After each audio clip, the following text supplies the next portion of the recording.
Hello and welcome to our discussion on a unique financial perspective found in the Bible, specifically Deuteronomy 23:19-20.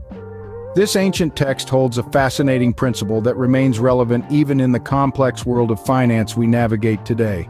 It sheds light on two major concepts: generosity and the prohibition of charging interest to fellow community members.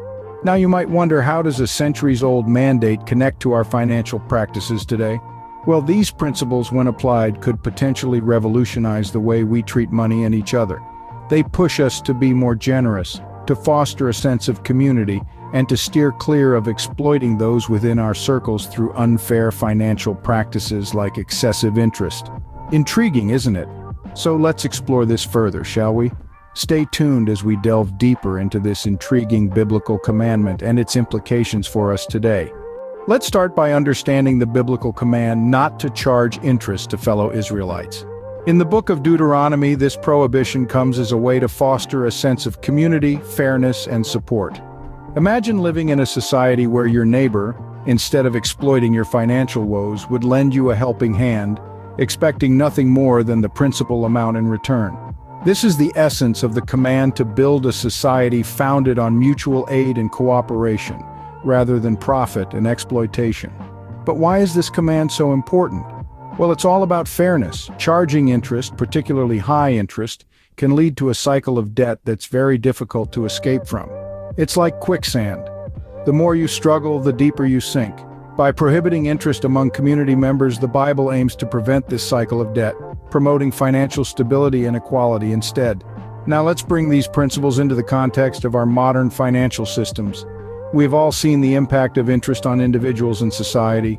From mortgages to student loans, credit cards to payday loans, interest is a constant presence in our financial lives. And while it might seem unavoidable in today's world, the effects can be devastating. High interest rates can lead to financial stress, bankruptcy, and even societal inequality. So what can we learn from this ancient command? Perhaps it's a call to rethink our financial systems and practices. Maybe it's about prioritizing people over profits, community over competition. It might even be a call to challenge the status quo, to question whether the way things are is the way they have to be. In the end, the prohibition on interest is more than just a biblical command. It's a timeless principle, a guide for building a fairer and more supportive financial system. By understanding and applying this principle, we can start to imagine a world where financial transactions are not just about making money, but also about making a difference. Clearly, this ancient wisdom has significant implications for today's financial practices. Interestingly, the verse makes a distinction when it comes to foreigners. This nuanced aspect of Deuteronomy 23:19-20 sparks a fascinating dialogue about the nature of financial relationships in biblical times and what we can learn from that today. In the verse, the Israelites are permitted to charge interest on loans to foreigners. This distinction might seem puzzling at first glance, but it's essential to understand the context. In ancient societies, foreigners were typically traders or merchants, and the exchange of money was a common part of their livelihood. Charging interest in these circumstances was seen as part of a broader economic interaction rather than an exploitation of need. From a biblical perspective, this differentiation isn't about favoritism or discrimination. It's about recognizing different types of financial relationships and circumstances. It underlines the importance of fairness and equity, adjusting the approach based on the situation. Now let's bring this into the context of our contemporary financial practices. It's not about distinguishing between our own community and outsiders, but about understanding the nature of the financial relationship. Are we dealing with a struggling family member or a flourishing business? Is the loan for essential needs or for commercial gain? These are the questions that should guide our financial interactions. The verse's wisdom encourages us to be discerning, to be fair, and to ensure that our financial dealings are not exploitative but supportive. It's a reminder that while money is a tool for exchange, it shouldn't be a tool for oppression. This raises important considerations about our financial dealings with everyone.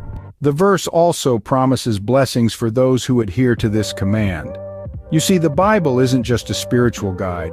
It also provides wisdom on how to live a prosperous life.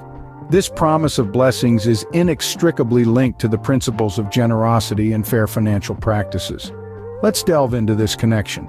The act of lending without interest to those within your community is in itself a form of generosity.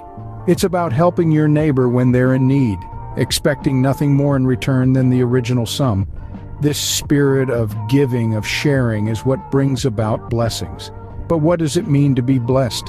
Well, it's not necessarily about becoming a millionaire overnight. Blessings come in many forms. It could be the joy you feel when you've helped someone, the satisfaction of knowing you've made a positive impact, or even the strengthening of community ties. In fact, research supports this. Studies have shown that people who are generous tend to be happier, healthier, and more satisfied with their lives. They have better relationships and a stronger sense of purpose, and yes, they are often more financially stable too. Generosity is like a seed. When you plant it, it grows, and it doesn't just benefit you, it benefits everyone around you.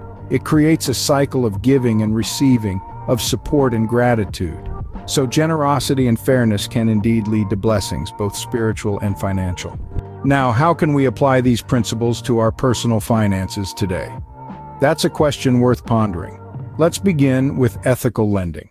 Ethical lending is about fairness and respect. It's about offering loans that are affordable, transparent, and tailored to the borrower's needs. This principle is not far removed from the biblical command not to charge interest to fellow community members. It's about ensuring that our financial practices contribute to the well-being of others rather than leading them into debt and hardship. Then we have fair interest rates. In modern financial systems, interest is often inevitable, but that doesn't mean it should be exorbitant or exploitative. Fair interest rates are those that are reasonable and proportionate to the risk involved. They reflect a balance between the lender's need for a return on their investment and the borrower's ability to repay the loan without undue strain. And let's not forget charitable giving. Deuteronomy's emphasis on generosity and community support can inspire us to give more freely and regularly. Whether it's donating to a worthy cause, supporting a struggling friend, or investing in community projects, charitable giving allows us to use our resources to make a positive difference. So, how can we incorporate these principles into our financial practices? It begins with informed decision-making. Before taking out or offering a loan, consider the terms carefully. Are they fair and affordable? Do they respect the borrower's circumstances? When it comes to interest rates, don't just accept the first offer you get. Shop around, negotiate, and seek professional advice if necessary. Remember, a fair interest rate is one that works for both parties involved. As for charitable giving, it's about finding a cause that resonates with you and giving in a way that fits your budget. Even a small regular donation can make a big difference over time. As you can see, these biblical principles can guide us toward more ethical and compassionate financial practices.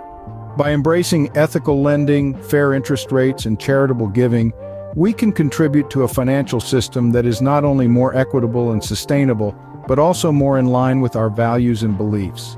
Let's consider the potential impact of generosity on a broader scale. There's an old saying that goes, "A rising tide lifts all boats."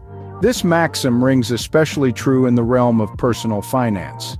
When we cultivate a culture of financial generosity, it's not just the direct recipients of that generosity who benefit. The entire community reaps the rewards. Look at it this way: when we support each other financially, we're effectively building a safety net. This net catches those who stumble, preventing them from falling into the depths of financial ruin. It's a buffer, a protective layer that shields us from the harsh blows that life can sometimes deal. But the benefits of a financially supportive community go beyond just providing a safety net. It fosters a sense of interconnectedness, a shared responsibility for each other's well-being. It encourages empathy, understanding, and a willingness to help. It's a ripple effect, with the waves of generosity reaching far beyond their initial point of impact. Now take a moment to reflect on your financial decisions. How do they contribute to this ripple effect? How can you use your financial resources to support others, to lift them up? We're not just talking about charity here, but also about fair lending practices, ethical investment decisions, and a commitment to economic justice. Imagine the transformative power of a society where everyone supports each other financially. In summary, the principles found in Deuteronomy 23:19-20 have profound implications for our financial practices.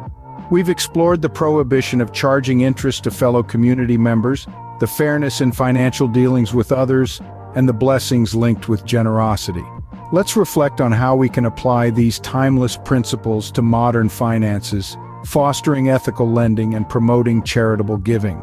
Remember, your financial decisions can lead to personal blessings and contribute to a more compassionate society. Thank you for joining us today.